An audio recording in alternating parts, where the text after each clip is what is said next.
Los videojuegos multijugador tienen el concepto de la simetría, que mide qué tan diferentes o similares son las opciones y experiencia de juego de los jugadores. Un multijugador simétrico es aquel en el que los jugadores tienen metas esencialmente iguales y las mismas herramientas para llevarlas a cabo. Te requieren adaptarte puramente al nivel de habilidad de tu oponente y el conocimiento de tus habilidades es útil sin importar de qué lado juegues. En un multijugador asimétrico, ambos bandos tienen objetivos diferentes y afrontan los desafíos con diferentes habilidades. Más allá de lidiar con la experiencia de tu oponente, tienes que aprender las ventajas y desventajas que tendrás sobre él y cómo él puede evitar que llegues a tu meta. Y finalmente, tu experiencia de juego será vastamente menos útil cuando cambies de bando, pues ahora tendrás un nuevo set de cosas de las que preocuparte. Videojuegos con múltiple selección de personajes no caen en esta categoría, pues aun cuando los personajes se juegan diferente y afrontan desafíos a su propia manera, todos trabajan sobre la misma base y usan los mismos sistemas.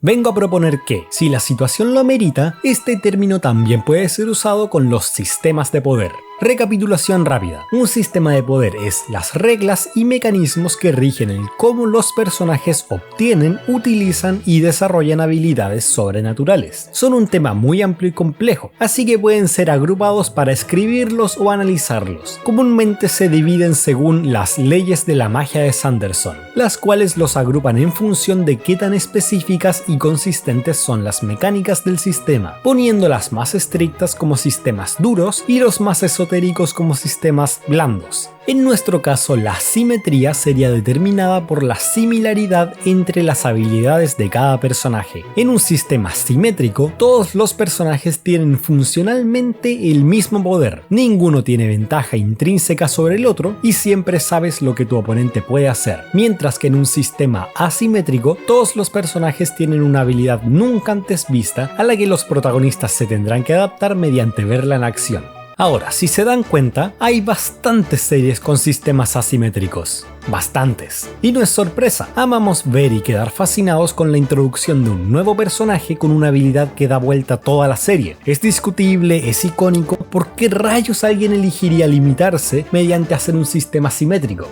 Balance. Si todos los personajes tienen acceso a las mismas habilidades, entonces el sistema está balanceado por definición. Para los videojuegos, el balance es primordial. La diversión de ambos equipos depende de sus probabilidades similares de ganar, y balancear mediante darle a todos las mismas herramientas es mucho más fácil que balancear dos experiencias completamente diferentes. Es por esto que los multijugadores simétricos son el estándar y los asimétricos son relegados a un subgénero o un modo de juego alternativo. Pero las series funcionan diferente. La novedad y diversidad de personajes es más importante que el balance, porque ver a un personaje en una pelea injusta no te quita la diversión como jugar a una pelea mal balanceada lo hace. Los beneficios del balance no son tan obvios, y aun con esto, la simetría no es blanco y negro, es un espectro, en el que diferentes cantidades aportan a la historia en diferentes maneras. Y aquí es donde está el corazón del asunto, y con aquí me refiero a aquí. Para este lado ya saben cómo va, sistemas versátiles y complejos llenos de ideas creativas y únicas. Pero para este lado cómo va, podemos empezar con un clásico.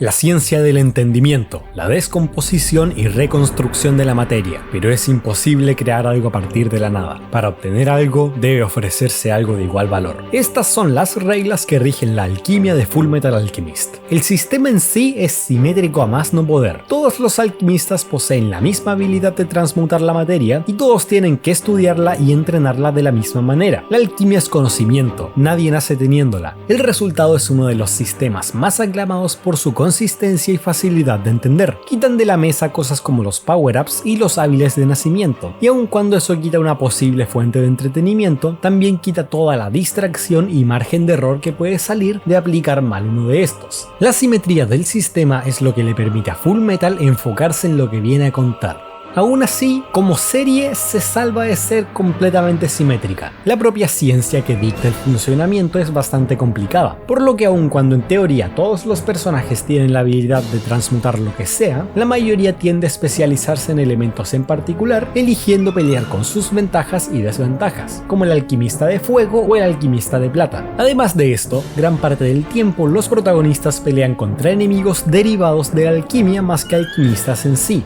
como las quimeras o los homúnculos, por lo que la dinámica de las peleas termina reflejando más la de un multijugador asimétrico que otra cosa. Para el siguiente escalón tenemos al mundo de Avatar: agua, tierra, fuego y aire. Esos son todos los elementos que se pueden controlar. El sistema en la historia no es simétrico, eso ya lo sabemos. El protagonista tiene una habilidad única, muy pocos personajes tienen acceso a las mismas habilidades y aun cuando las tienen, no es raro ver a alguien usar una nueva habilidad. La razón por la que está aquí es porque aún con eso tiene el balance y lo aprovecha de manera excelente. Si bien no todo el cast tiene las mismas habilidades, todos los enemigos las tienen. Los protagonistas pueden aprender de sus victorias y derrotas y usar ese conocimiento para pelear contra el siguiente, teniendo que lidiar principalmente con la experiencia de su oponente más que con lo desconocido de su habilidad. En adición a esto, mediante avanza la serie, Aang aprende a dominar los 4 elementos, permitiéndole enfrentarse a cada vez más adversarios con sus propias habilidades en lugar de tener que adaptarse a lo que son capaces de hacer. La serie trae más variedad en situaciones y peligros que variedad de enemigos, y eso solo hace más especiales las veces en las que sí aparece alguien con una habilidad única. No será completamente simétrica, pero sí sabe hacer uso de un poco de repetición en los conflictos para mostrar el progreso de los personajes. Eso y el hecho de que la mejor pelea en la serie es tan simétrica como se puede.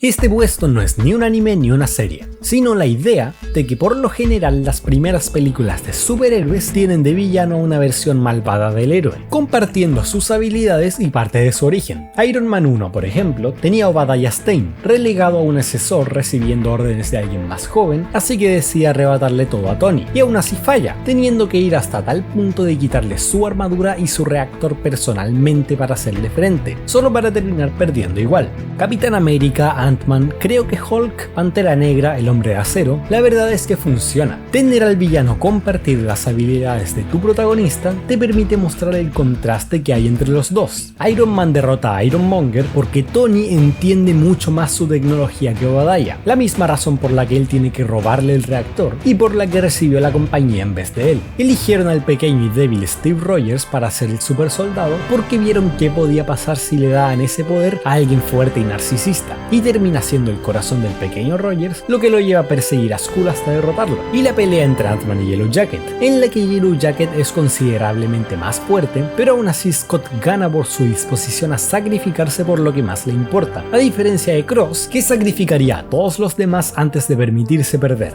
Es simple, es temáticamente interesante, se aprovecha bien de la pistola de Chekhov y da peleas decentes. A veces, si bien no es un sistema establecido, es un muy buen uso de la simetría de poderes. Y finalmente tenemos al que yo considero el sistema de poder simétrico por excelencia, Parasite de Maxim. Las reglas son simples. Donde un parásito se aloje, gana la habilidad de controlar la biología de dicha área, matando al huésped y tomando su cuerpo en caso de alojarse en la cabeza. Los parásitos ganan conocimiento muy rápido, son capaces de sentir la presencia e intenciones de otros y tienen el instinto de devorar a la especie sobre la que aterricen. Y por último, todo esto acaba de empezar. Este sistema no es parte natural del mundo, fue integrado hace poco y ni siquiera los parásitos saben bien todo lo que son capaces de hacer. Esto se aplica a todos, completa y perfectamente simétrico. Todos los parásitos tienen las mismas habilidades, mismos conocimientos iniciales y todos los villanos tienen la misma meta, permitiendo dar paso a lo más importante, el suspenso. Pues Parasite se puede permitir tal simpleza en poderes porque no es principalmente una serie de peleas, y a cambio cada encuentro es un peligro inminente que sería mejor evitar porque los villanos son tan capaces de derrotarte como tú a ellos. Cada vuelta a la esquina puede representar la muerte si no vas bien preparado, y aun cuando mejoras lo suficiente para vencer, el peligro sigue existiendo para todos los demás. Eso funciona muy bien, asegurarse de que nadie empiece con ventaja para que cada movimiento cuente, pero aquí es donde se pone bueno. Si fuera visto bajo los ojos de serie de peleas, esto no sería suficiente. Siendo tan simples y repetitivas, las peleas podrían terminarse en un cuchillazo y cumplir la misma función. Pero en medio de tantas limitaciones, la historia consigue que nazca creatividad. En lugar de cada personaje tener una habilidad única, este es uno de los pocos casos en los que de verdad podemos ver las capacidades completas de una habilidad. habilidad, porque podemos ver cómo diferentes personas la adaptan y crecen con ella. En una serie normal solo vemos una pequeña fracción de lo que es posible, porque solo un personaje puede tener la habilidad y el resto de alternativas se quedan en un what if. Pero aquí podemos ver, ¿qué pasa si lo que dijo este tipo era verdad? ¿Qué ocurre si tu juego es apuntar directo al corazón en lugar de pelear como siempre? ¿Qué otras aplicaciones tendrá esta habilidad que aparece poco? ¿Y qué pasaría si estas habilidades las tuviera un humano? La serie te deja ver cómo diferentes mentalidades crean formas únicas de usar el mismo poder, algunos salvajes y directos y otros calculadores que buscan la ventaja. Te las muestran al límite y te recuerdan que por más monstruosos que sean, siguen conservando las mismas debilidades. Logra conectar todo a sus temas principales y cierra en tan solo 24 capítulos. Parasite es lo que sucede cuando tomas una idea y decides limitarte a solo jugar con ella y ver qué tan lejos puede llevarte, solo deteniéndote cuando ya contaste todo lo que querías, en vez de lo típico de tener que abandonar una idea cuando se acabó el tiempo del personaje. Y sinceramente, me gustaría ver más de esto. Una mención honorífica podría ser Death Note, desde el punto en el que la libreta empieza a pasar de persona a persona, pero eso ya es puramente misterio y psicológico. Yo digo series de pelea que aprovechen estas ideas. Fire Force tiene una trama similar, pero el sistema de poder en sí es completamente asimétrico. Todos tienen su habilidad única, solo que con temática de fuego. Y por último, admito que no he visto tantas series, por lo que aquí cubro lo que pude encontrar entre lo que ya conocía. Incluso puede que esté pasando por alto un ejemplo aún más perfecto que Parasite. Si se saben uno, háganlo saber, porque de momento el video termina aquí.